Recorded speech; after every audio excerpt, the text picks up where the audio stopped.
بسم اللہ الرحمن الرحیم. میں تھوڑا سا مقدمہ بتاتی چلوں کہ شیطان جو ہے در حقیقت وہ جیسے سب جانتے ہیں کہ وہ اللہ کی ایک اچھی مخلوق تھا، اور پھر اس کے بعد جب اسے کہا گیا سجدہ کرنے کے لیے اور ساری بات ہوئی تو اس سے گناہ ہوا اور اسے نکالا گیا. جب اسے نکالا گیا تو اس نے پروردگار عالم سے یہ کہا کہ پروردگار میں تیری سلطنت سے نکلتا ہوں، یعنی جنت سے نکلتا ہوں، لیکن جب میں تیری جنت سے نکلتا ہوں اور میں اطراف میں نظر کرتا ہوں، آگے پیچھے دیکھتا ہوں، تو مجھے کہیں پر بھی تیرے سوا کچھ نظر نہیں آتا. اگر زمین بھی ہے تو تیری ہے، اب میں جاؤں تو کہاں جاؤں؟ تو اس وقت اس نے سب سے پہلے مکان کا سوال کیا کہ میں رہوں گا کہاں پہ. تو کہا یہ گیا، جواب یہ آیا کہ جس جگہ پر بھی گناہ ہوگا وہ تیرا مکان ہوگا. تو اس نے کہا اچھا میرے لیے خوراک کیا ہوگی، میں کھاؤں گا کیا؟ تو جواب یہ آیا جو بھی غذا، جو بھی لقمہ بغیر بسم اللہ کے بنی آدم اپنے دہن میں ڈالیں گے وہ تیری خوراک ہوگی. لہٰذا بغیر بسم اللہ کی جتنی بھی خوراک ہمارے منہ میں جاتی ہے اس میں شیطان شریک ہوتا ہے. پھر اس کے بعد اس نے کہا اچھا اگر مجھے پیاس لگے تو میں کیا پیوں؟ تو کہا تیری لیے جو ہم نے مشروب رکھا ہے وہ شراب ہے. پھر اس نے سوال کیا اور کہا کہ تو نے انسان کے لیے کتاب اتاری ہے، مجھے بھی کوئی کتاب دے. ان کے لیے قرآن ہے، زبور ہے، انجیل ہے، تورات ہے. تو اس وقت کہا یہ گیا کہ تمہارے لیے جادو ٹونا کی کتاب ہے. پھر اس نے سوال کیا اور کہا کہ تو نے انسان کے لیے دعا کا راستہ رکھا ہے، وہ جو 4 سمتوں سے اس کے اختیار دیا گیا ہے، اور اللہ نے جو 2 سمتیں انسان کے لیے رکھی ہیں، ایک دعا اور دوسرا سجدہ ہے. صحیح. تو ان کو ہتھیار دیا ہے دعا کا اور سجدے کا، مجھے بھی ہتھیار چاہیے. تو اس وقت یہ جواب دیا گیا کہ تمہارے لیے سب سے زیادہ مضبوط ہتھیار عورت ہے، جس کے ذریعے تم انسان کو، بنی آدم کو، اولاد آدم کو گمراہ کر سکو گے. لہٰذا اس کو بہت اختیار دے کر زمین پر بھیجا گیا.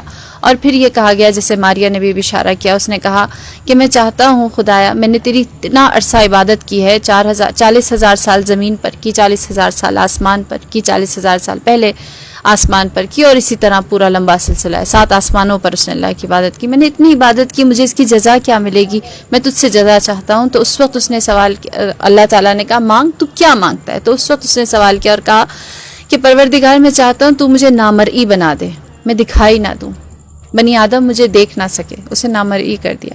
پھر اس نے کہا کہ مجھے اس بات کا اختیار دے کہ میں جو انسان کے ذہن میں خیالات خطور کرتے ہیں اس میں وسوسہ ڈال سکوں. لہٰذا اسے یہ اختیار بھی دے دیا گیا. پھر اس نے کہا کہ پروردگار مجھے یہ اختیار دے کہ میں انسان کے خون میں روان ہو جاؤں.